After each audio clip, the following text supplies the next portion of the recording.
कृपा कटाक्षाची या किरणे, मोह समुद्राचे आटणे, खडे जये त्या श्रीकृष्णे, वंदू तया ते. मूकं करोति वाचालं पंगुं लंघयते गिरिं, यत्कृपातमहं वन्दे परमानन्दमाधवम्. श्रुतिस्मृतिपुराणानाम् आलयं करुणालयं, नमामि भगवत्पादं शङ्करं लोकशङ्करम्. शङ्करं शङ्कराचार्यं केशवं बादरायणम्, सूत्रभाष्यकृतौ वन्दे भगवन्तौ पुनः पुनः. सर्ववेदान्तसिद्धान्त गोचरन्तमगोचरम्, गोविन्दं परमानन्दं सद्गुरुं प्रणतोऽस्म्यहम्.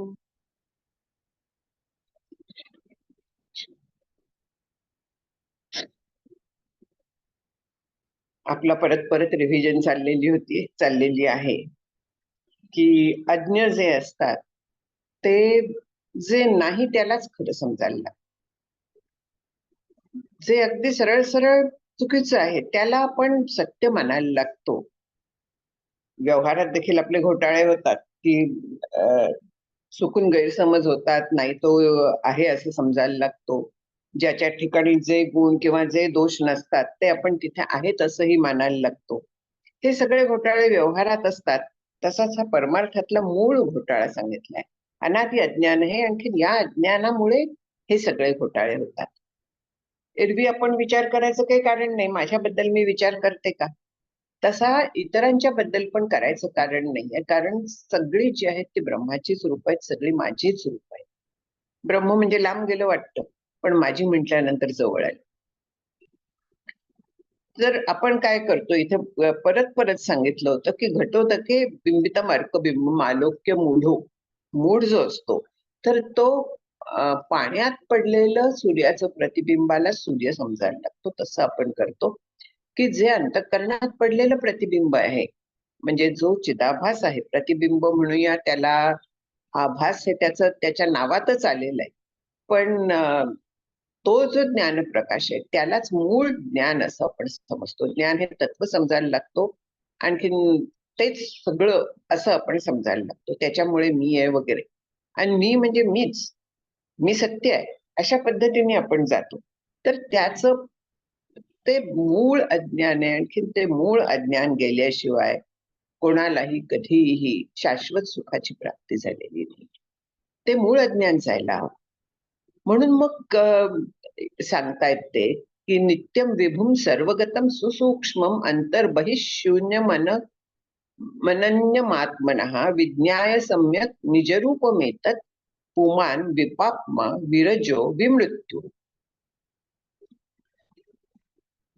चार्टी घातल्यात ना, तर त्या आपल्याला फार त्रासदायक होतात की आत्मा कसा आहे आणि मग मी पण तशी असली पाहिजे.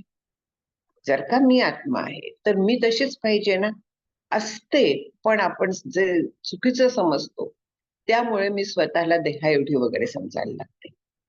आपण वास्तविक बघता ब्रह्मरूप आहोत, व्यापक आहोत, माझ्याशिवाय दुसरं काहीही नाहीये, पण तरी देखील मी स्वतःला परिच्छिन्न म्हणजे देहा एवढी समजायला लागते.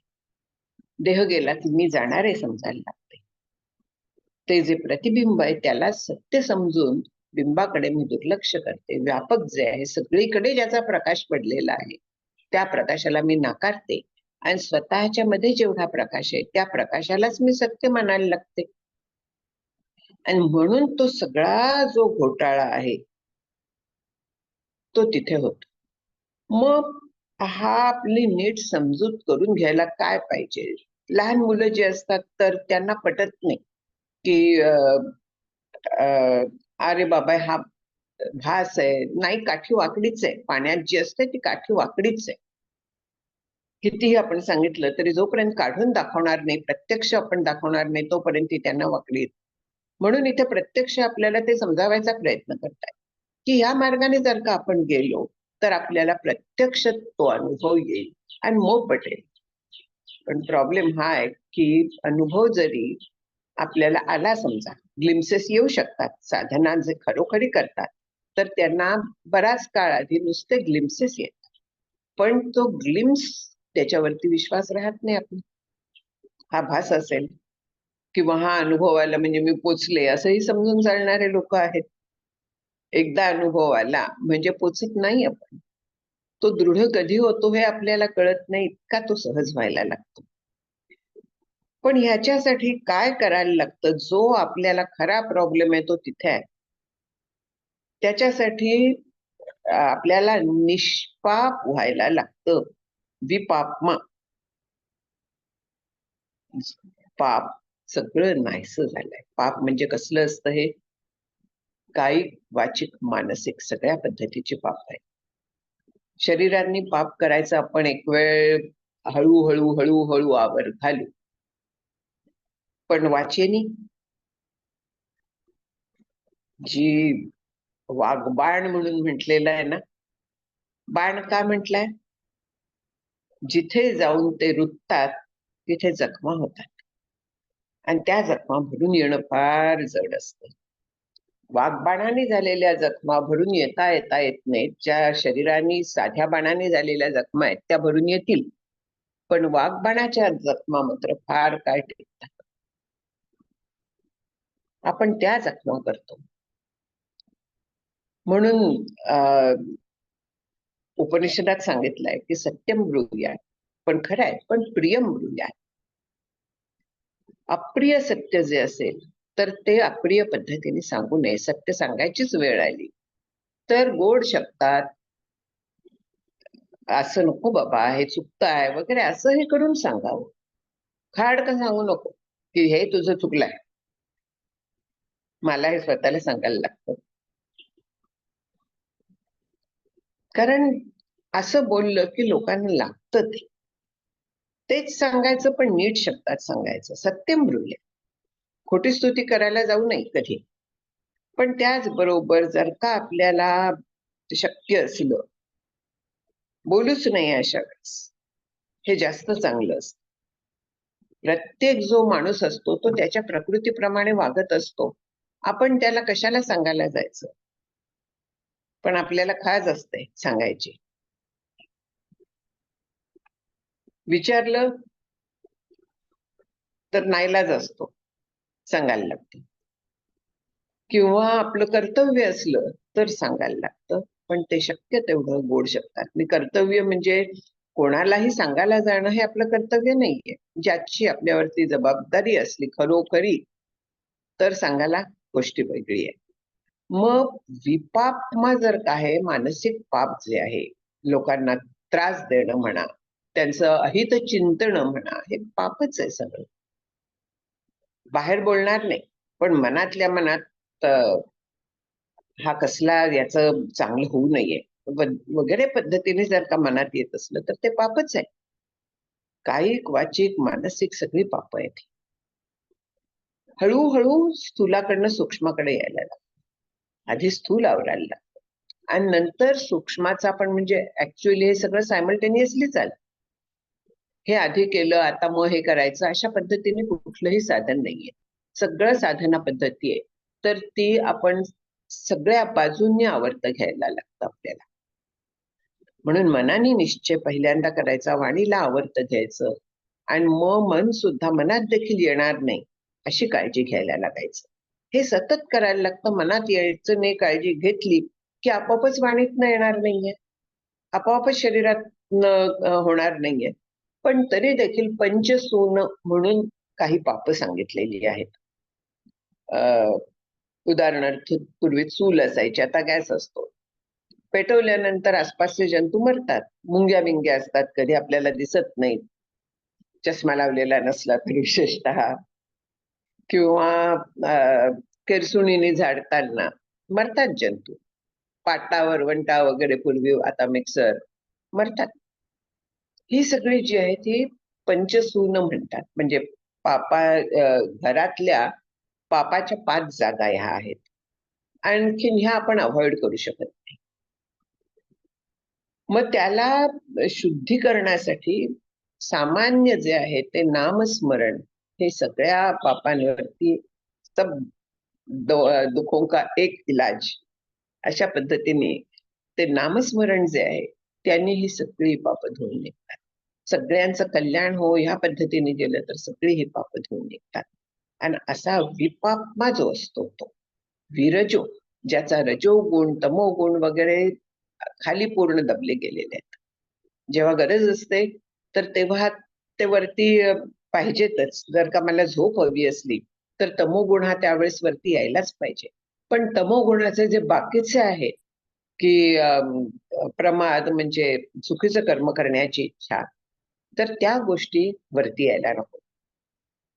सगळे हे जे मल आहे विरजो, रज म्हणजे कण म्हणूया, रजोगुण म्हणूया, धुळीचे कण म्हणूया, ह्या सगळ्या गोष्टी आपल्या अंतःकरणातनं गेल्या पाहिजेत. आपण शरीर स्वच्छ करतो, मनाचं काय? गेल्या वेळी म्हटलं होतं की प्रेमाने चित्ताला धुतलं म्हणून, भगवंताच्या प्रेमाने चित्त स्वच्छ होऊन जातं. प्रेम असतं तिथे नामस्मरण असतं, नामस्मरण असतं तिथे प्रेम आपोआप डेव्हलप व्हायला लागतं. हा असा आहे. आणखीन परब्रह्म जे आहे ते विमृत्यू आहे. त्याला मृत्यू नाहीये कारण जन्मच नाहीये. जे जन्मलेलं नाहीये ते मरेल कसं? पण आपल्याला पटत नाही कारण आपल्याला सगळ्या गोष्टींना जन्म झालेला दिसतो. अगदी इथे माझ्या समोर खुर्ची आहे, तिचा देखील जन्म आहेच ना. तिला जेव्हा सुतारांनी बनवलं तेव्हा तिचा जन्म झाला. कधीतरी ती मरणार आहे. कितीही तिला दुरुस्त केली औषध पाणी देऊन तरी देखील कधीतरी ती जाणार आहे. पण ब्रह्म जे आहे ते मुळात जन्म नाहीये कारण ते कायम आहेच. ते नाही असं कधीच नाही. ते आहे आणि त्याच्यामुळे आपल्याला अस्तित्व आलेलं आहे. असं ते आहे. मग त्याला अ, कुठून जन्म, कुठून मृत्यू, कुठून जरा काहीच नाहीये त्याला. विशोक आहे ते. म्हणजे शोक त्याला कुठेही नाही. शोकरहित. अर्जुनाला शोकसंतप्त मानसी झालेला होता. आणि तसा असल्यामुळे भगवंतांनी त्याचा शोक दूर करण्यासाठी गीता सांगितली. जेव्हा अर्जुन शेवटी म्हणतो की नष्ट मोह स्मृतिर्लब्धा, तर ते काय आहे, त्या मोह झाल्यामुळे त्याला शोक होत होता. मुळात काय आहे, अज्ञान, त्याच्यामुळे तो मोह झालेला असतो. मूळ मोह आहे, अनादि मोह आहे. अनादि मोह मी देह आहे हा आहे.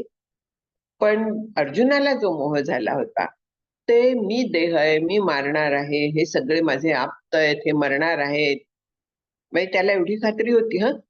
तो म्हणत नव्हता की मी मरीन वगैरे, हे मला मारतील. त्याला वाटत होतं मी मारणार आहे. तेवढी आतमध्ये त्याच्या खात्री होती. पण तरी पण मी मारणार आहे हा जो होता ना, आणि ते मरणार आहेत. स्वदेहा नाम अर्जुन, परदेहा नाम स्वजन, युद्ध तरी मलिन पापाच्या, हा त्याचा शोक होता. शोक, दुःख, म्हणजे हवं असलेलं गेलं की शोक असतो आणि नको असलेलं आलं की दुःख असतं. हा विशोक आहे कारण त्याला हवं नकोचा प्रश्नच येईल. त्याला अंतःकरण नाहीये, दुसरं काही नाहीये. दुसरं काही नाही तर मला ती गोष्ट पाहिजे, मला ही गोष्ट पाहिजे, अशा पद्धतीने येणार आहे का? द्वैतच नाहीये, तिथे भेदच नाहीये. एकटं एक असल्यानंतर मला अमुक पाहिजे आणि तमुक पाहिजे होणार आहे का? शोकाला काही कारण आहे का? दुःखाला काही कारण आहे का? काही नाही. तो त्याच्या आनंदात कायम तिष्ठत असतो. कायम तसाच्या तसा असतो तो. त्याच्याहून भिन्न काही नाहीच आहे. हे आपल्याला जाणायचंय. तो आनंद घन आहे. तिथे दुःखाला कसलंही कारण नाहीये, जागा नाहीये आणि दुःख बाहेरनं येतं किंवा असं नाहीये. आनंद सुद्धा बाहेरनं आणायला लागत नाही. स्वतःचं स्वरूप आहे ते. हे आपल्याला परत परत हॅमर करायला लागतं, ब्रेन वॉश करायला लागतं, की अरे माझं स्वरूप आनंद आहे, मी कुठे दुःख करतेय, कसलं दुःख करतेय, कशासाठी दुःख करतेय. जे होणार आहे ते ईश्वरेच्या नियोजनाप्रमाणे होणार आहे. मी कशाला मध्ये माझं कर्तृत्व आणते. त्यांनी जे माझ्याकडनं प्रयत्न करणं हे माझं काम आहे, ते पण त्या ईश्वराचंच आहे. ईश्वरानेच ते ठरवून दिलेलं आहे. आणखीन असं असताना मी माझ्याकडे कर्तृत्व घेते. माझ्याकडे कर्तृत्व घेतल्यामुळे मला दुःख वगैरे हे जे सगळं होतं, माझा आनंद जो झापळला जातो तो त्यामुळे जातो. कर्तृत्व स्वतःकडे घेतलं की भोक्तृत्व आलं. मुळात कर्तृत्व त्याच्याकडे पाठवावं. नेहमी अगदी तो जो गीतेतला श्लोक आहे ना, की ईश्वर सर्व भूतानां हृद्देशे अर्जुन तिष्ठती रामयन सर्व भूतानी यंत्रारूढानी मायया, की ईश्वर सगळ्या प्राणीमात्रांच्या हृदयात आहे. आणखीन तो त्यांना चालवतोय. जसं रामकृष्ण परमहंस म्हणायचे कालीमातेला, की मी यंत्र आहे, तू यंत्री आहेस. तू फिरवशील तसं हे यंत्र चालतं, तू बोलवशील तसं बोलतं. रोबो असतो ना, त्याला जसं फीड केलं जातं तसा तो करतो. त्या पद्धतीने आपलं. पण ईश्वराने जे फीड केलेलं आहे त्याच्यात आपल्याला क्रियमान स्वातंत्र्य दिलेलं आहे हे विसरून चालेल. आपल्या हातात आर्टिफिशियल इंटेलिजन्स असेल, काही असेल, पण आपल्या हातात या गोष्टी दिलेल्या आहेत, की मी प्रयत्नांनी त्याच्यापर्यंत पोहोचू शकते. हा फार महत्वाचा आहे. म्हणून माझं स्वरूप जे आहे ते आनंद घन आहे.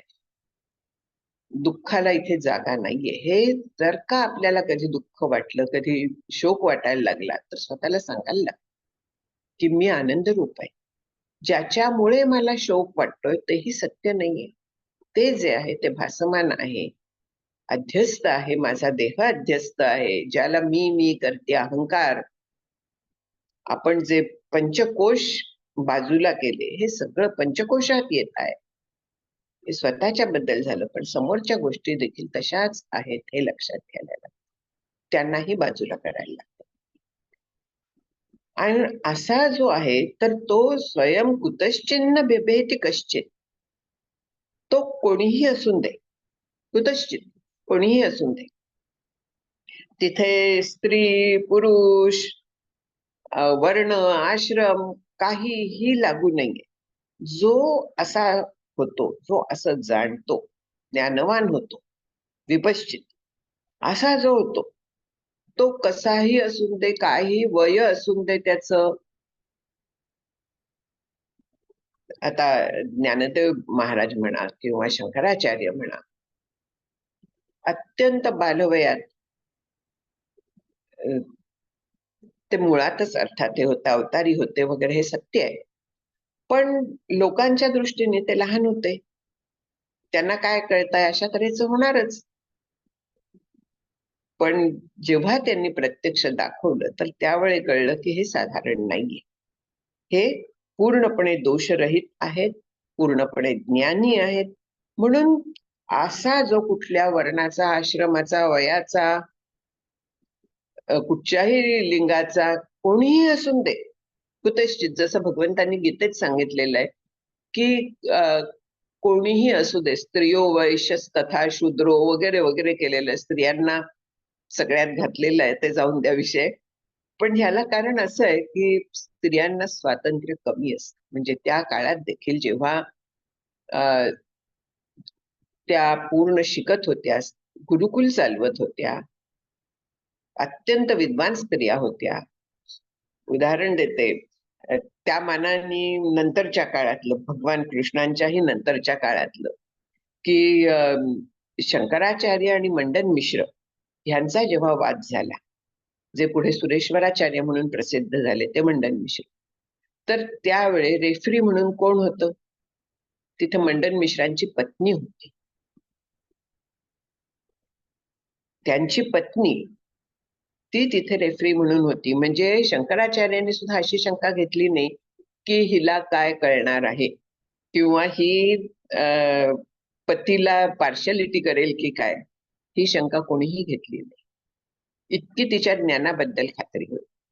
म्हणजे स्त्रियांच्या बद्दल हे घातलंय कारण प्रोटेक्शनची आवश्यकता असते. हे आज देखील आपण बघतो. कितीही समान वगैरे म्हणायला गेले ना, तरी मुळात देवाने निर्माण केलेले ते स्वीकारावं. मी असं अजिबात म्हणत नाही की स्त्रियांनी काम करू नयेत किंवा पूर्वीपासून करत आलेले आहेत. मध्यंतरीच्या काळात पारतंत्र्याच्या ह्याच्यात त्यांना घरात बसायला लागलंय, खरंय. पण पूर्वी देखील स्त्रिया सगळं सांभाळत होत्या. कार्येषु मंत्री म्हणून आपल्या सुभाषितात सांगितलेलं आहे. म्हणजे मंत्रणा देत होत्या. म्हणजे मंत्रणा म्हणजे सल्ला मसलत. जसा राजाला मंत्री हा कार्य करायला वगैरे सगळा सल्ला देणारा असतो. तशा स्त्रिया होत्या. पण तरी देखील भगवंतांनी स्त्रियांना ह्याच्यात घातलाय, कारण त्यांना स्वातंत्र्य कमी असतं, त्याला इलाज नसतो काही, म्हणून केवळ तेवढ्या कारणामुळे घातलं. आणि दुसरं म्हणजे त्यांच्या रजोगुण जास्त प्रबळ असतो. साधारणपणे स्त्रियांच्या मध्ये रजोगुण जास्त असतो. मी माझं हे करतात म्हणून घर चालतं बऱ्याच वेळा असं म्हणतात लोक. पण जर का मी माझं सोडलं, कर्तव्य म्हणून माझं हे काम आहे म्हणून जर का केलं, तरी सुद्धा ते उत्तम होतं, त्याच्यात काहीही प्रश्न नाही. तो जाऊन दे बाजूला. पण असा रजोगुणाचा दोष रहित, रजोगुण नाही नुसता, कुठल्याही पद्धतीचे असे जे दोष आहेत विरज, तर असा तो ते परब्रह्म आहे. तू जो आहेस तो तसा आहे.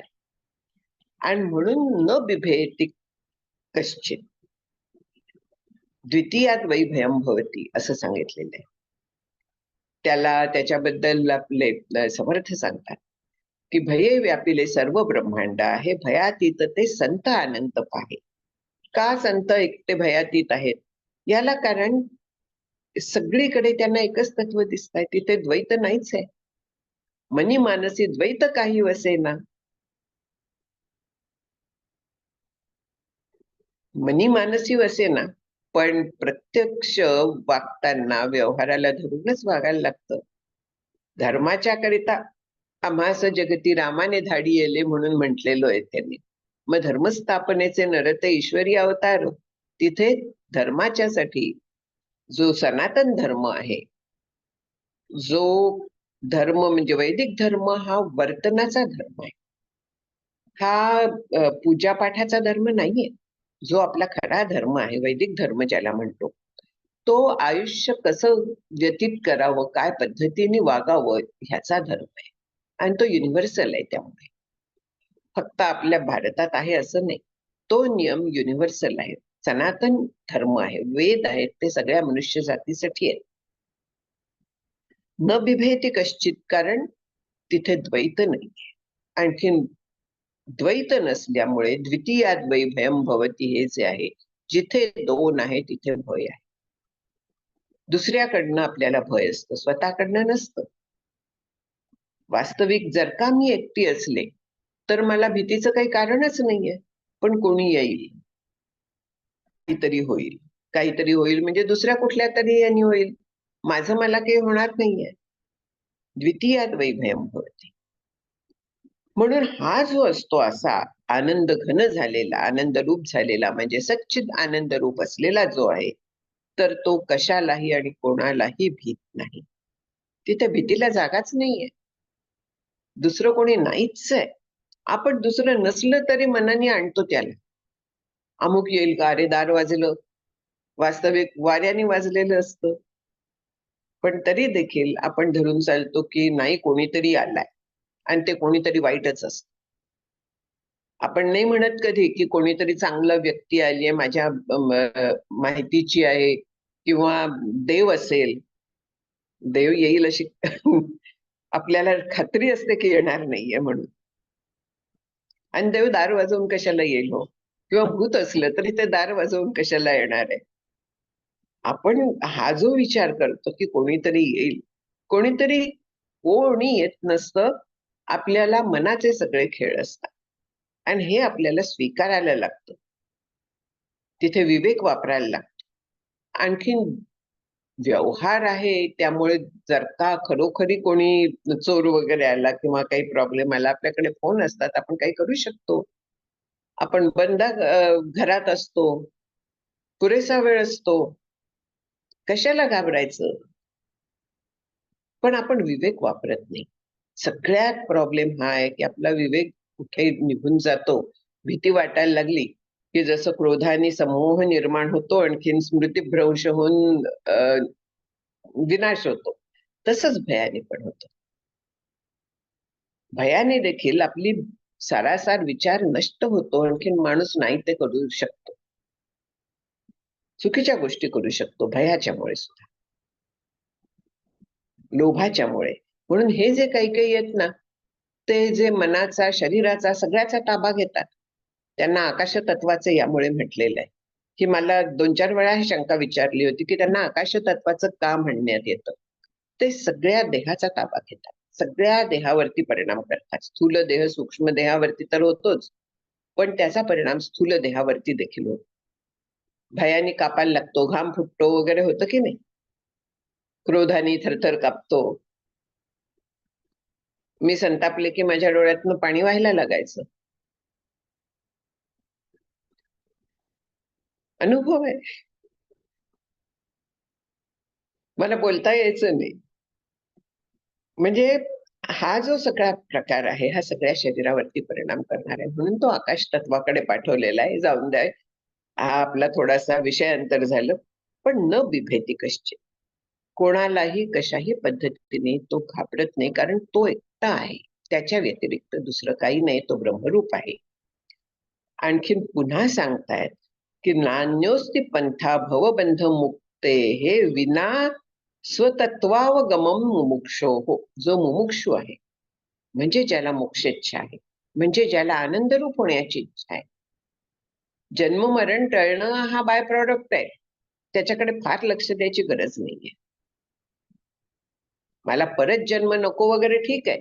पण मुख्य जे आहे, तर ते आनंद घन होणं हे मुख्य आहे. आणि असा जो मुमुक्षू आहे, ज्याला मोक्षेच्छा आहे. मोक्ष म्हणजे काय हे माहिती आहे, मला काय हवं आहे हे नक्की आहे, अगदी ठरलेलं आहे. बाकीच्या सगळ्या गोष्टी त्याच्यासाठी सोडायची तयारी. आता हे स्पोर्ट्सवाले आता मॅचेस वगैरे चालले, त्यांना किती तास प्रॅक्टिस करायला लागते? बाकीचं सगळं सोडून त्यांना सराव करायला लागतो. बाकीच्या गोष्टी दूर ठेवायला लागतात. पथ्य पाळायला लागतात. आहार विहार सगळ्यावरती नियंत्रण ठेवायला लागतं. तपश्चर्या आहे ती पण. तशीच याच्यासाठी देखील तपश्चर्या आहे. म्हणजे जे आपलं ध्येय ठरलेलं असेल ना, तर त्याच्यासाठी तपश्चर्या ही लागतेच. मुमुक्षू जो असतो, तर त्याची तपश्चर्या जी आहे, तर ती अंतःकरण ह्या सगळ्या विषयातून बाजूला करणं. सगळ्या विषयांचा विचार बाजूला करून ईश्वराचा विचार मनात स्थिर करणं, ही आपली तपश्चर्या आहे. पण विषय सतत मनात डोकवत असतात, कारण ते जन्मोजन्मीचे आपल्या साथीदार आहेत आणि त्यांच्यावरती आपण आपलं सुख अवलंबून आहे, असं आपण समजत असतो. वास्तविक विषयांच्या निमित्ताने सुख प्रकट होतं. जे आतमध्ये आहेच, ते प्रकट होतं. तेवढ्यापुरते चित्त शांत झाल्यामुळे ते प्रकट होतं. पण आपण समजतो, की विषयातच सुख आहे. सगळा प्रॉब्लेम आपला तिथे येतो. म्हणून नक्की आपलं काय आहे हे जेव्हा आपण शास्त्रातनं ऐकतो, तर त्यावेळी त्याच्यावरती आपली श्रद्धा पाहिजे, की शास्त्र जे सांगताय ते असंच आहे. आणि मग पाहू आपण प्रयत्न करून, की जेव्हा आपण शांत असतो, तेव्हा बरं वाटतं की नाही. जेव्हा चित्त कशाच्या तरी मागे धावत नाहीये, एका जागी स्थिर झालेलं आहे, परमात्म्याच्या ठिकाणी स्थिर झालंय, आपल्याला बरं वाटतं की नाही. पुष्कळ वेळा असं वाटतं, की देवळात गेल्यानंतर बरं वाटतं. देवळात गेल्यानंतर बाकीचे विचार जरा बाजूला जातात. आणखीन त्या एका परमेश्वरावरती आपलं कॉन्सन्ट्रेशन होतं. नमस्कार करताना आपण त्याच्या सगळे विचार बाकीचे थांबतात. आणि त्यामुळे आपल्याला तिथे शांत बरं वाटतं, वेगळं वाटतं. ह्याला कारण आपलं चित्त तिथे शांत होतं. आपलं चित्त शांत झाल्यामुळे ते जे त्याचा आनंद जो आहे, आतला आनंद जो आहे तो प्रकट होतो आपला. तो आनंद घन आहे, मुमुक्षू जो आहे, तर तो ह्या आनंदाचा आस्वाद घ्यायला लागतो. आणखीन अशा मुमुक्षूला भवबंधांच्या पासून, भवबंध आपण पाहिलेलं आहे, की देहतादात्म्य वगैरे जे आहे ते भवबंधाचं कारण आहे. तर ह्या सगळ्यातनं मुक्त होण्यासाठी दुसरा कुठलाही मार्ग नाहीये, केवळ आत्मतत्वज्ञान, त्याच्या वाचून दुसरा मार्ग नाहीये. विना स्वात्मा अवगमम, स्वतःच मी कोण आहे हे जाणल्याच्या शिवाय दुसरा मार्ग नाहीये. तो एकमेव मार्ग आहे. लोक म्हणतात की कर्माने मोक्ष मिळतो, म्हणजे आम्ही उत्तम कर्म करतो, कोणाचं वाईट चिंतत नाही, मग आम्हाला आणखीन वेगळा मोक्ष काय? ठीक आहे, कर्माने चित्तशुद्धी होते. निष्काम केलं तर क्रेडिट घेण्यासाठी असं जर का कर्म असलं तर त्याने चित्तशुद्धी होणार नाही, उलट अशांती वाढेल. मिळालं नाही जर का श्रेयवाद म्हणून म्हणतात ना, किंवा हल्ली या कॉर्पोरेट जगात देखील तो फार आहे. कोण कोणाचं लाटताय श्रेय हे फार असतं. ह्या सगळ्यातनं आपल्याला मुक्ती मिळते. जे आपलं ड्यू आहे ते पाहिजेच, त्याच्यात प्रश्न नाहीये. पण हे मी केलं हा जो आहे ना, तर तो जायला पाहिजे. संसारबंध सुटण्यासाठी हे जाण्याची गरज आहे.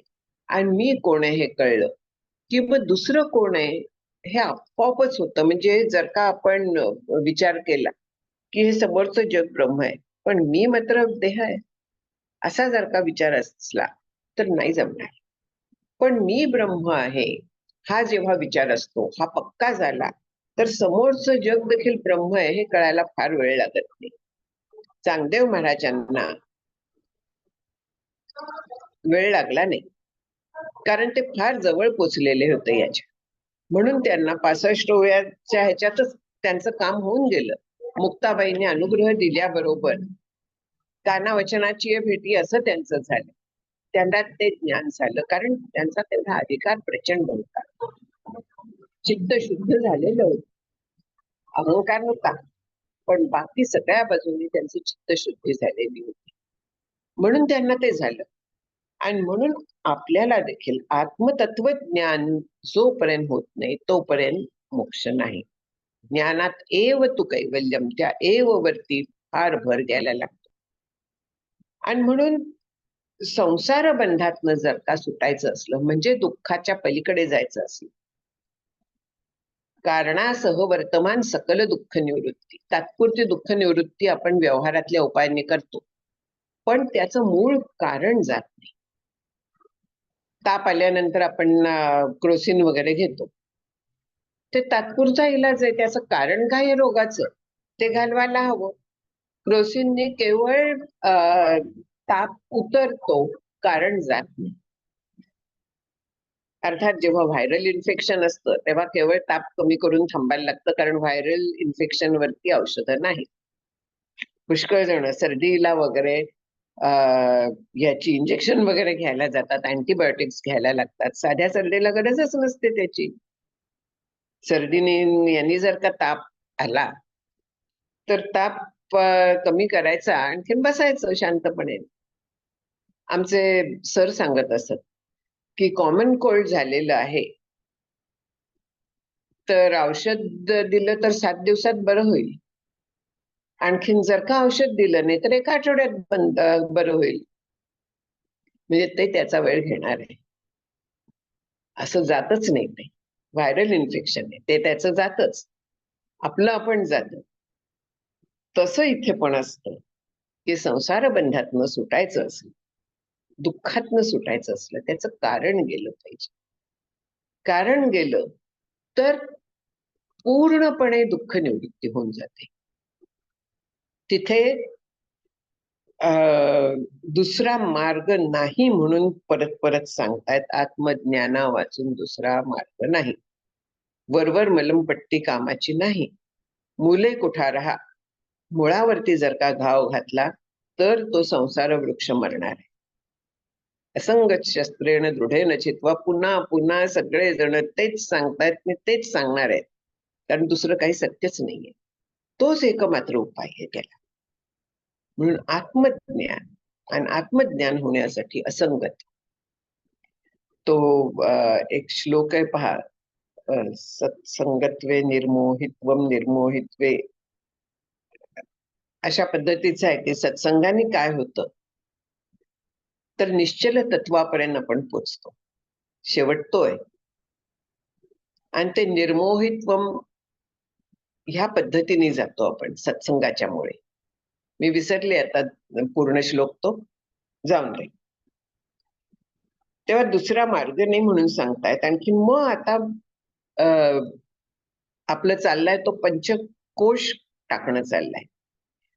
आणि आत्मज्ञान होण्यासाठी तो पंचकोश त्याग सांगितलेला आहे. म्हणजे अनात्म गोष्टींपासून दूर जायचं आहे, देह तादात्म्य घालवायचं आहे, जगत सत्यत्व घालवायचं आहे. ते घालवलं की चित्त शांत होतं, आणखी मग गुरूंच्या उपदेशाने आत्मज्ञान होतं. पुढे सांगतायत की ब्रह्मा भिन्नत्व विज्ञानम भवमोक्षस्य कारणम. आता ब्रह्मा भिन्नत्व म्हणलं, वाचताना ब्रह्म भिन्नत्व नाही. ब्रह्म भिन्नत्व झालं की मी ब्रह्मापासून वेगळी आहे असं होतं. ब्रह्मा भिन्नत्व, ब्रह्म अभिन्न, ब्रह्मा भिन्न. हे संस्कृत मधले जे एक दोन गोष्टी ह्या संधीच्या माहीत असायलाच लागतात, जर का आपण संस्कृत वाचणार असलो तर. संस्कृत न वाचता जर का आपण नुसतं अर्थ वाचत गेलो तर प्रश्न नसतो, कसंही म्हणा. पण ही इतक्या वेळा चूक झालेली मी बघितली की त्याच्याबद्दल मग परत परत सांगावंसं वाटतं की हे ब्रह्मा भिन्नत्व आहे. हे जे काना मात्र आहेत ना, याच्यात संस्कृतमध्ये खूप लक्ष द्यायला लागतं, कारण संधी असतात आणि संधींचे जे नियम आहेत तर त्याच्यामुळे कधी अचा लोप होतो, कधी काय होतं, हे 2-4 नियम माहीत असायला लागतात. तेवढे संस्कृत शिकायला जायची गरज नाहीये. पण हे कॉमन जे आहेत काही काही गोष्टी त्या माहीत करून घ्याव्या.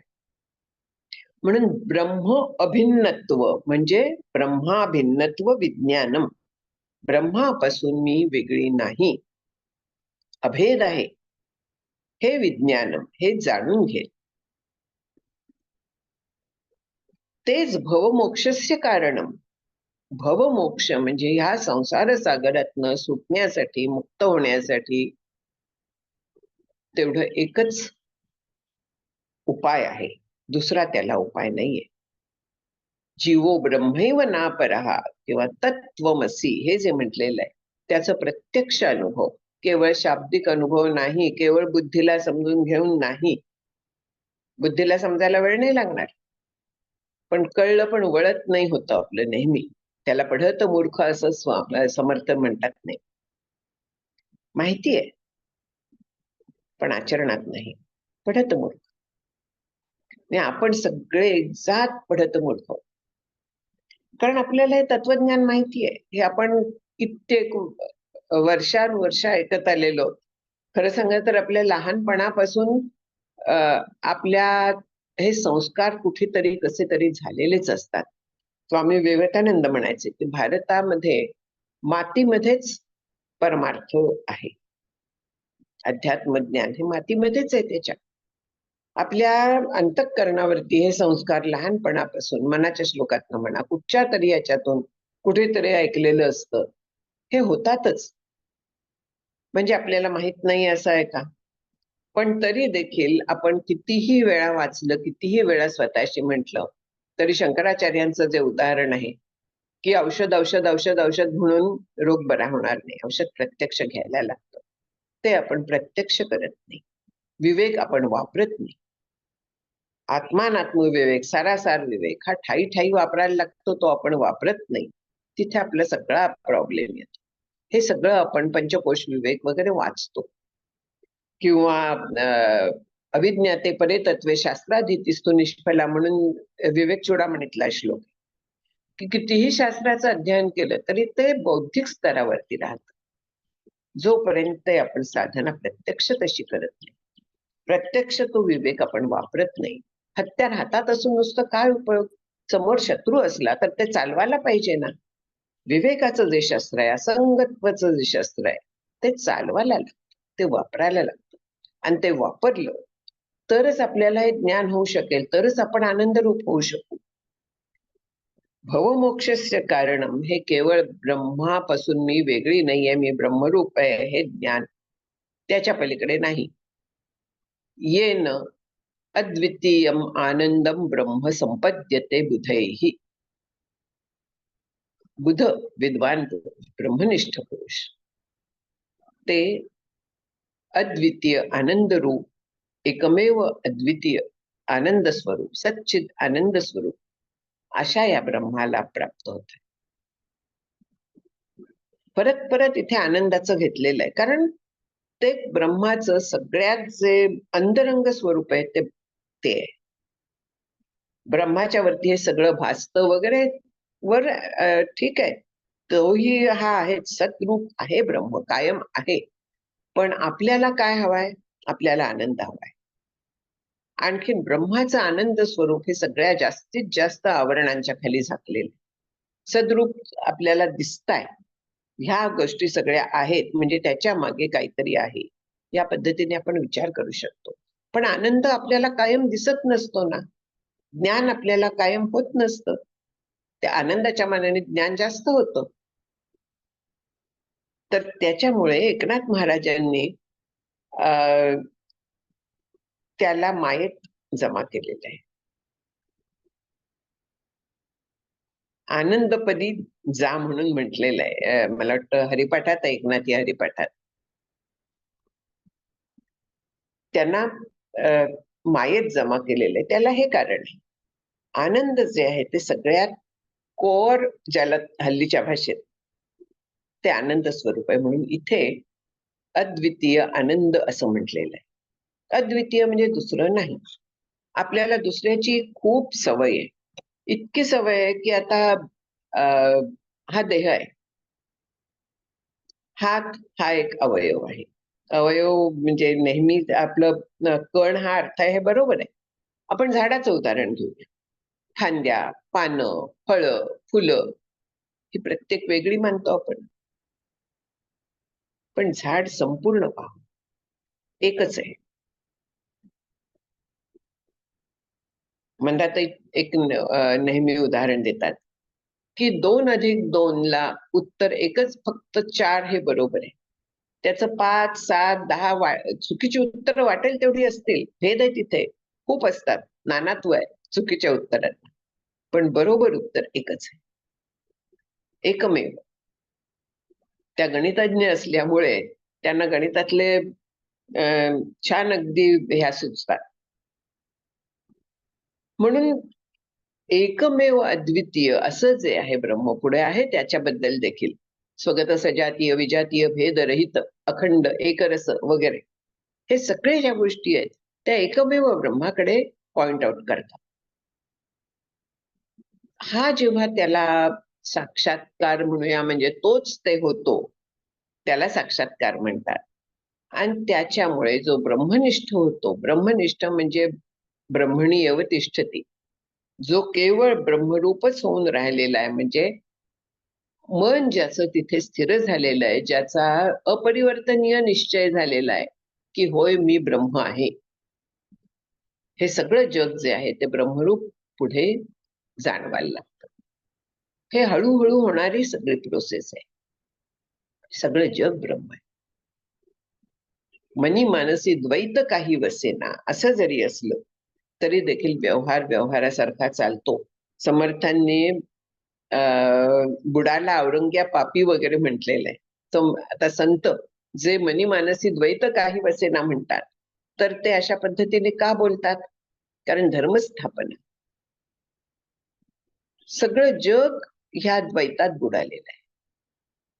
मग त्यांना जर का सुखाच्या वाटेकडे, आनंदाच्या रस्त्याकडे नंतर न्यायचं असलं, व्यवहारात सुखी करायचं असलं, तर अधर्माचा बिमोड झाला पाहिजे. चुकीच्या गोष्टी दूर गेल्या पाहिजेत. सत्वगुणात आनंद आहे, रज तम मध्ये आनंद नाही. म्हणून सत्वगुणाचा आनंद जो असतो तो मिळवायला पाहिजे, शांतीचा आनंद मिळवायला पाहिजे. म्हणून व्यवहारात व्यवहारासारखं वागून त्या पद्धतीने त्यांची शिकवण आपल्याला असते. आपल्याला वर काढण्यासाठी ते 4 पावलं खाली येतात आणि आपल्याला हात देतात. एखादा माणूस बुडत असला, जो पोहणारा असतो तो त्याच्यापर्यंत जातो, खोल पाण्यात जातो तेवढ्यासाठी आणि त्याला बाहेर आणतो. तसे हे जे संत जे काठावरती आहेत, अत्यंत सुखात आहेत, ते आपल्यासाठी पुन्हा त्या भवसागरात येतात आणि आपल्याला बाहेर काढायला प्रयत्न करत असतात. मग बुडणारा जसा त्याला पकडतो, आणखीन त्यालाच खाली खेचायला जातो अनावधानाने, तसं आपण पण प्रयत्न करत असू. आपण रेजिस्ट करतो, आपण विषय सोडायला तयार होत नाही, विषयांनाच धरून राहतो आपण, आणि हेच हे आपण करतो, तर ते आपल्यालाच हार्मफुल आहे. हे होऊन न देता त्यांच्यावरती विश्वास ठेवून त्यांच्या सांगण्याप्रमाणे जर का आपण साधना केली तर आपण काठावरती येऊ. या भवसागरात ज्या डुबक्या खातोय, नाकातोंडात पाणी जात आहे, दुःखी होतोय, ते सगळं दूर होईल. कोणी काही बोलताय का? काही चुकलंय काय? ठीक आहे. म्हणून इथे ह्या 225 मध्ये सांगितलेलं आहे की अद्वितीय अशा त्या ब्रह्माच्या ठिकाणी पूर्ण द्वैतरहित असं जे ब्रह्मतत्व आहे, तर तिथे असे लोक जातात की जे मी ब्रह्म आहे ह्याचं पक्क ज्ञान करून घेतात. पुढचा श्लोक सांगतोय की ब्रह्मभूतस्तु संस्कृत्यै विद्वान नावर्तते पुनः विज्ञातव्यम मतः सम्यक ब्रह्माभिन्नत्वमात्मनः. म्हणजे अशा पद्धतीने ब्रह्मभूत होऊन म्हणजे ब्रह्मस्वरूप होऊन म्हणजे सगळा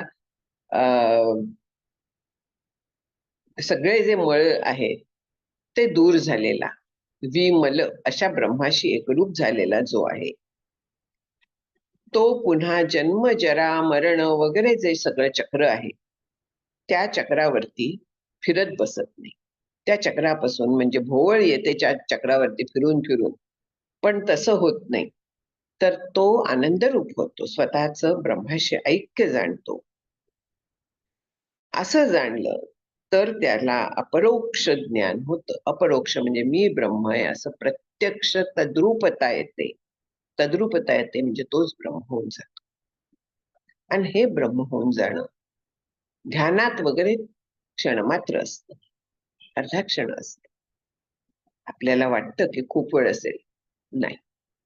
समाधीची भीती वाटते, स्वत्व घालवण्याची भीती असते तिथे. मी नाही असं कसं चालेल, ही सगळी भीती असते आपल्याला. आणखीन ती जी भीती आहे ती पूर्ण अनाठायी आहे. आपलं प्रारब्ध जे असतं ते आपल्याला खेचून आणतच. जसं झोपेतनं आपल्याला जाग करतं तसं समाधीत पण राहून देत नाही. ही समाधी पुल्लिंगी शब्द आहे. आपण इकारांत म्हटल्यानंतर त्याला स्त्रीलिंगी करून टाकतो. ठीक आहे, काही फरक पडत नाही, ब्रह्मलिंगातीत आहे. त्याला स्त्री पुरुष नपुसक वगैरे काहीही संबंध नाही. पण हे जे आपल्याला समाधी आहे तर त्याची भीती वाटायचं काही कारण नाहीये. हे अगदी लक्षात ठेवायचं आहे की आपल्याला नक्की आपलं प्रारब्ध सोडणार नाहीये. प्रारब्ध जेव्हा सोडतो तेव्हा देह पडतो आपला. तोपर्यंत आपल्याला प्रारब्ध सोडत नसतं. ते आपल्याला त्या समाधीतनं वर काढतच. पण तो समाधी जो आहे तो क्षणमात्र असतो, अर्धा क्षण असतो. त्याच्यामुळे आपली खात्री होते की हो, हे आनंदरूप आहे असं असतं, ही आपली खात्री होऊन जाते. आणि तो जेव्हा आपण पक्क धरतो की मी ब्रह्म आहे, तेव्हा आपलं अपरिवर्तनीय निश्चय होतो, जो सगळ्यात महत्वाचा आहे. आणि ह्या निश्चयात जीवन मुक्त वावरत असतो. म्हणजे त्याचा तो निश्चय इतका सहज झालेला असतो की त्याला तो विचारच करायला लागत नाही. हो, आहे मी ब्रह्म. ब्रह्म आहे हे सुद्धा म्हणायची गरज पडत नाही. मला सांगायला लागत नाही की मी स्त्री आहे म्हणून. स्वतःला मी सांगते का? नाही सांगायला लागत. ते लहानपणापासून दृढ, तसं हे दृढ व्हायला लागतं. सत्यम ज्ञानम अनंतम ब्रह्म विशुद्धम परम स्वतः सिद्धम नित्यानंदैक रसम प्रत्यग अभिन्नम प्रत्यग भिन्नम हा त्याचा उच्चार आहे. प्रत्यक अभिन्नम ते प्रत्यग भिन्नम निरंतरम जयती. सत्यम ज्ञानम अनंतम. ब्रह्म कसं आहे? सत्य आहे. सत्य आहे म्हणजे कुठल्याही काळामध्ये ते अफेक्ट होत नाही, काळाने अफेक्ट होत नाही. म्हणजे काय आहे? आपल्याला 3 काळ माहिती आहेत: भूतकाळ, वर्तमान काळ, भविष्यकाळ. देह पूर्वी नव्हता, आता आहे, पुढे नसणार आहे. ती खुर्ची पूर्वी नव्हती, आत्ता आहे, नंतर नसणार आहे. पृथ्वी पूर्वी नव्हती, आत्ता आहे, नंतर नसणार आहे. किती काळाने ही गोष्ट वेगळी आहे. ब्रह्म जे आहे ते कधीही असं नव्हतं की ब्रह्म नाही. ब्रह्म आहे, आहे आणि आहे. त्रिकालाबाधित आहे. आपण त्रिकालाबाधित सत्य वगैरे म्हणतो. खरं त्रिकालाबाधित सत्य हे फक्त ब्रह्म आहे. सतचा अर्थच तो आहे की जे कशावरही अवलंबून नाहीये अस्तित्वासाठी. असं सत तत्व आहे की त्याच्या अस्तित्वासाठी ते कशावरही कोणावरही अवलंबून नाहीये. त्याचं ते स्वतःच सिद्ध आहे. असं सत्य ब्रह्म आहे, ज्ञान ब्रह्म आहे. सत्यम ज्ञानम अनंतम ब्रह्म. ज्ञानरूप आहे. आपल्याला ज्ञान होतं. जेव्हा ज्ञान होतं तर त्यावेळेस ते किती प्रमाणात झालंय? हे घड्याळ दिसतंय मला. याची मागची बाजू दिसत नाहीये. ही मागची बाजू का नाही दिसत आहे? कारण माझे डोळे तिथपर्यंत पोहोचत नाहीयेत. असं मागच्या बाजूला हे केलं तर मला मागची बाजू दिसली, मग पुढली बाजू दिसत नाही, साईड्स दिसत नाहीत. मला संपूर्ण ज्ञान ह्याचं कधीही होणार नाही. एका वेळी पूर्ण ज्ञान मला ह्याचं कधीही होणार नाही. हे अपूर्णच राहणार आहे. पण पूर्ण ज्ञान जे आहे ते फक्त ब्रह्म आहे. ते ज्ञान रूप आहे. ते ज्ञान नावाचं तत्व आहे. आणि त्या ज्ञान नावाच्या तत्वामुळे मला ह्या बाकीच्या गोष्टींचं ज्ञान होत आहे. आपण याचा विचार केलेला आहे पूर्वी. पण तरी देखील हे आपल्याला पुन्हा पुन्हा स्वतःवरती हॅमर करून घ्यायला लागतं. त्याच्याशिवाय होत नाही. पुन्हा म्हणजे पेन्सिलीचं आपण म्हणूया. पेन्सिलीने जर का रेघ एक मारली, खोडरबराने निघून जाते. कालांतराने सुद्धा फिक्की होते. म्हणून आपल्याला पुन्हा पुन्हा रिपीट करायला लागतो ना अभ्यास. तो कालांतराने म्हणजे दुसऱ्या क्षणी आपण विसरतो. स्थलत्याग होता सवेची जाते. हे आपलं आहे. म्हणून आपल्याला पुन्हा पुन्हा करायला लागतं. त्या पेन्सिलीच्या रेघेवरती जर का मी 10 वेळा परत परत रेघ ओढली, ती खोडरबराने सुद्धा जात नाही. पूर्णपणे पुसली जाणार नाहीये. तसा आहे, आपण हा अभ्यास जर का अखंड करत राहिलं, विचार अखंड करत राहिलं, मी ज्ञानरूप आहे. आतमध्ये ज्ञानरूपता आहे म्हणून मला पदार्थांचं ज्ञान होत आहे. प्रतिबोध विदितम मतम अमृतत्वम हे विंदते. प्रत्येक बोधामागे ते ज्ञानरूप तत्व आहे. होणाऱ्या प्रत्येक ज्ञानामागे हे कायम असलेलं, कायम विद्यमान जे आहे, सच्चित आनंद एकरूप आहे. ते वेगळे नाही आहेत. जे सत आहे तेच चित्त आहे, जे चित्त आहे तेच आनंद आहे. फक्त त्याच्यावरची आवरणं जरा फिक्की आहेत. सुरुवातीला आपल्याला सतरूप जाणवेल. जसं आता साखरेचा कण घेतला, आपल्याला काय दिसतं? चौकोन दिसतो, पांढरा रंग दिसतो.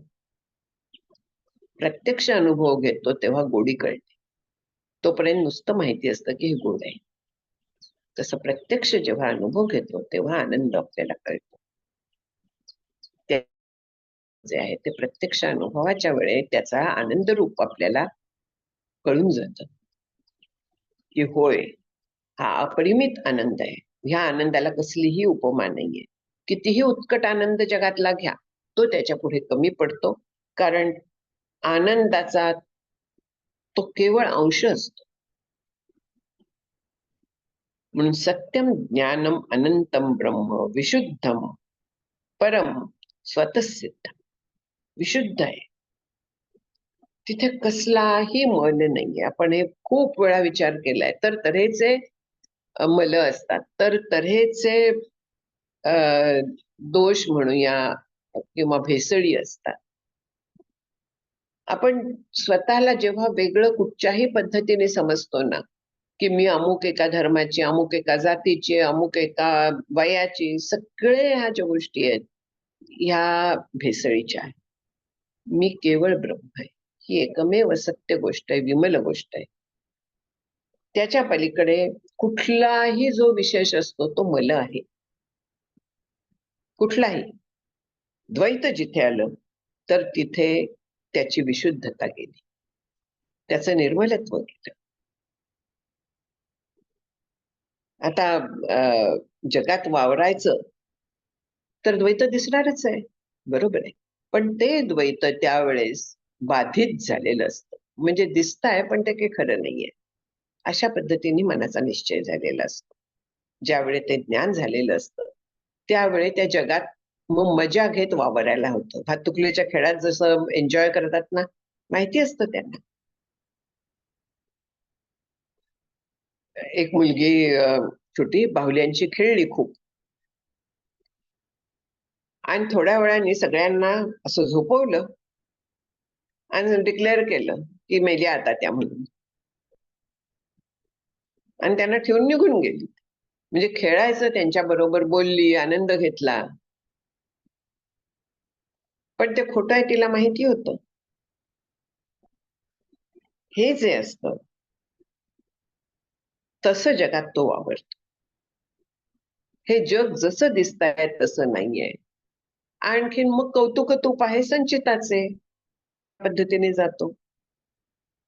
प्रारब्ध क्रियमाण अवघा झाला नारायण, याचा हा अर्थ आहे की सगळीकडे एक नारायणच आहे, दुसरं काही नाहीच आहे. जे दिसतंय एन्जॉय करा, कौतुक तूप आहे.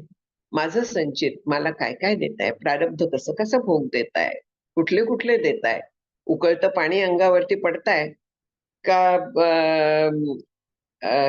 मऊ वेल्वेटचा कोट देताय. कौतुक तूप आहे संचिताचे. ह्या पद्धतीने जे संत गेले ते ह्याच्यामुळे गेले की तिथे एकमेव अद्वितीय होतं. हा आपला 227वा चाललेला आहे. पुढल्या बाकीचं ह्याचं पुढल्या वेळेच्या सत्रात होईल. आता कधी सत्र आहे माहित नाही, बहुतेक सोमवारलाच आहे. अजून मंगेश दादा अवेलेबल नाहीयेत बहुतेक. हो, हरिओम. या आठवडी नाही. श्रीहरी. पुन्हा एकदा नमस्कार ज्योत्स्नाताई. इथे आपलं ब्रह्माचं सगळे लक्षणं म्हणता येत नाहीत त्यांना, पण सगळी परमशांती, अलिप्तपणा, सकल दुःख निवृत्ती, अशा सगळ्या गोष्टी, निष्पाप, असंगत्व, अपरोक्षत्व, हे शब्द आपल्याला तुम्ही सांगितलेल्या तपशिलाशिवाय जरा लांबच राहतात. तुम्ही मंदिरातील शांती म्हणालात, एकांताती शांती, श्रेयवाद सोडून ईश्वर अर्पण करणं, अलिप्तत्व, व्हायरल फ्लूचं तपशील दिला, उदाहरण दिलं. तुला फारच लक्षात राहतं. शब्दांनी काय ते तुम्ही म्हणाला, पापाची छान व्याख्या तुम्ही केली. शब्दांनी केलेली हिंसा ही लक्षात राहते आपल्याला. खडी साखरेचं उदाहरण, हे सगळे शब्द, उदाहरणं आणि तपशील असले तर मग हे जे शब्द असतात ते जास्ती जवळ येतात. त्याच्यासाठी तुम्हाला पुन्हा एकदा धन्यवाद. कोणाला प्रश्न असतील तर नक्की विचारा. कॅमेरा ऑन करू.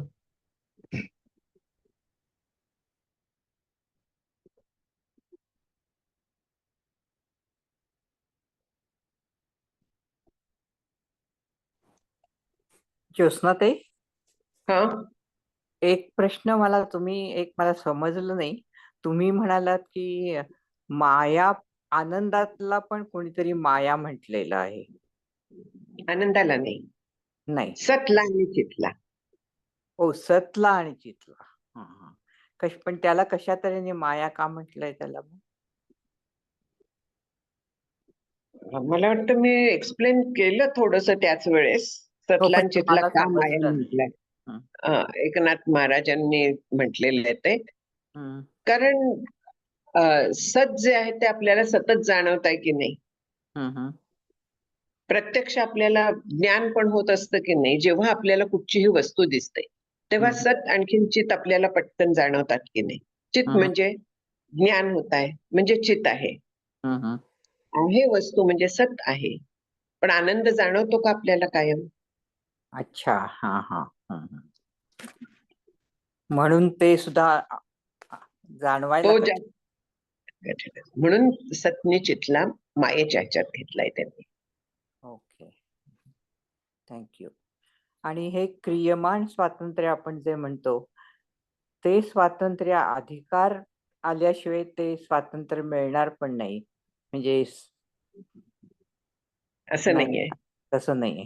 क्रियमान स्वातंत्र्य म्हणजे माणसाला जन्मापासून काय करायचं आणि काय नाही ह्याचं स्वातंत्र्य आहे. त्याला क्रियमान स्वातंत्र्य म्हणतात. मी जी कुठचीही गोष्ट करते ती क्रियमान स्वातंत्र्यात करते. आता मला इथे नाकाला खाज आली, खाजवायचं की नाही हे मी ठरवते. सगळं क्रियमान स्वातंत्र्यात असतं आपल्या. उठायचं की नाही, अभ्यास करायचा की नाही, का गोष्टींचं पुस्तक वाचायचं, काय वाचायचं, काय खायचं, प्रत्येक गोष्ट आपल्याला स्वातंत्र्य आहे.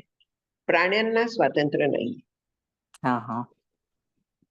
म्हणून त्यांना क्रियमान स्वातंत्र्य नाहीये. मानव जन्मात क्रियमान स्वातंत्र्य आहे आणि त्याच्यामुळे मानव जन्मात आपल्याला आपली प्रगती करून घेणं शक्य आहे. आपल्याला स्वतःवरती बंधनं घालून ही घेता येतात. निस्संगत्व हे विचारांनी आणखीन बंधनं घालून घेऊनच जमतं, तोपर्यंत जमत नाही. ते आपल्याला शक्य असतं. निस्संगत्व प्राण्यांना शक्य आहे का? त्यांना प्रारब्धानी जे आहेत म्हणून त्या भोगयोनी असं नाव आहे त्यांना, आणि आपल्याला कर्मयोनी म्हणतात. माणसाची जी आहे ती कर्माने प्राप्त झालेली आहे आणि कर्मासच स्वातंत्र्य असलेली आहे. प्राण्यांच्या भोगयोनी आहेत कारण तेवढ्या पुरत्याच त्यांचे जन्म आहेत, तेवढे भोग झाले, म्हणजे त्यांना स्वातंत्र्य नाहीये तिथे. हे मुख्य आहे. देवयोनी काय, आणखीन बाकी सगळ्याच माणसाशिवाय सगळ्या भोगयोनी आहेत. पण त्या स्वातंत्र्याचा योग्य उपयोग करायला अधिकार यायला लागतो ना. तो अधिकार कमवायला लागतो, म्हणजे शुद्ध पुण्याने तो कमावला जातो. शुद्ध पुण्य म्हणजे आपण जेव्हा करतो, निष्कामतेने करतो किंवा ईश्वराच्या स्मरणात करतो, हे सगळंच म्हणजे सुद्धा नाही, तसंच करायला लागतं. ईश्वराच्या स्मरणात आणखीन हे निष्काम फळाची अपेक्षा न करता करायला लागतं. माझं कर्तव्य म्हणून करायला लागतं, ईश्वराची आज्ञा म्हणून करायला लागतं. त्याने मग जेव्हा बहुत सुकृताची जोडी म्हणून विठ्ठले आवडी हे होतं. मग ते सुकृत हे आहे, निष्काम कर्म, निष्काम उपासना. पण ते स्वातंत्र्य माणसाला आहे. 100%. आलं, लक्षात आलं. थँक्यू.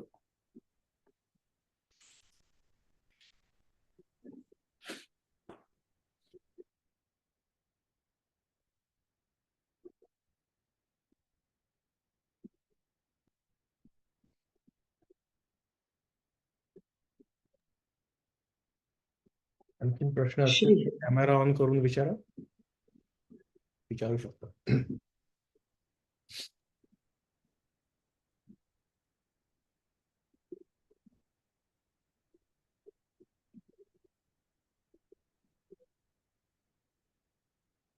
नमस्कार ज्योत्स्नाताई.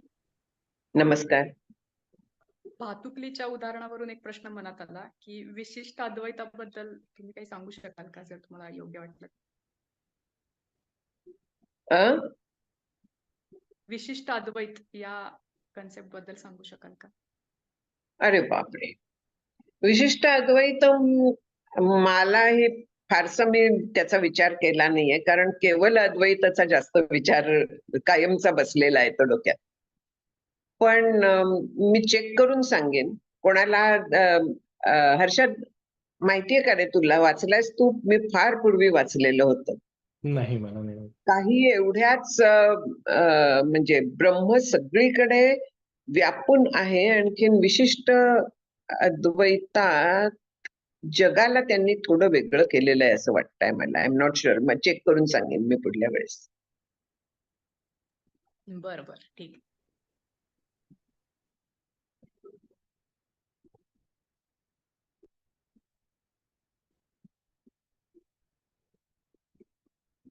शंकराचार्यांनी केवळ अद्वैत तत्वज्ञान मांडलेलं आहे. हे विशिष्ट अद्वैत म्हणा किंवा आणखीन पण अद्वैताचा एक प्रकार आहे, ते मांडलात तेही बरोबर आहे. जे पटेल आपल्याला ते घ्यायला हरकत नसते अद्वैताच्या ह्याच्यात. द्वैताचं सुद्धा उपासना उत्तम असते, ती त्यांची घ्यायला काहीच अडचण नाही. पण तिथे पण येतो, तिथे द्वैत असतं शिल्लक कायमचं. आणि हे अद्वैताचे तिन्ही प्रकार कुठलेही आपल्याला जे पटतील ते स्वीकारायला अडचण नसते. शंकराचार्यांनी केवळ अद्वैत हे केलं होतं प्रतिपादन.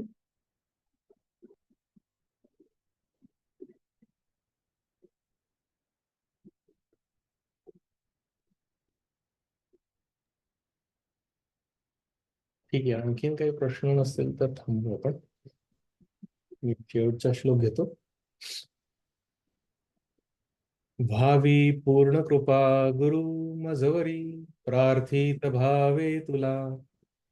वारी सर्व रिष्टने उनिलया, संमोह जो वाढला. अज्ञान अंधजनासी मुक्त करुणी, शांती पदी बैसवी. विनती हीच असे न मागत तुझे, भक्ती तुझी ही हवी. श्री सद्गुरुनाथ महाराज की जय. जय श्रीराम. जय श्रीराम.